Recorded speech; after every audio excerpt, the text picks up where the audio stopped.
অনেকে জিজ্ঞাসা করেন, জপ করব বাসি কাপড়ে না কাপড় বদলে করব, বিছানায় বসে করব না আসনে বসে করব, চান না করে করলে কি দোষ হবে, ইত্যাদি। এই সম্পর্কে ঠাকুর, মা, স্বামীজি যা বলে গেছেন তার সার কথা হচ্ছে, তিনি আমার আপনার জন, তাকে ডাকবার জন্য অত বাদ বিচার করব কেন? যখন যে অবস্থায় থাকবো ডাকবো। ছেলে যে মাকে ডাকে তা কি সে নিয়ম মেনে ডাকে?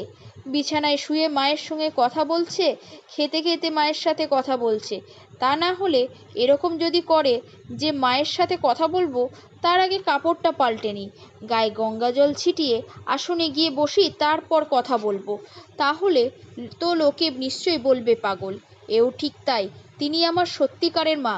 যখনই পারবো তাকে ডাকবো, চান করে ডাকবো, চান না করেও ডাকবো, আসনে বসে ডাকবো, আসনে না বসেও ডাকবো, সম্ভব হলে তাকে সব সময় ডাকবো।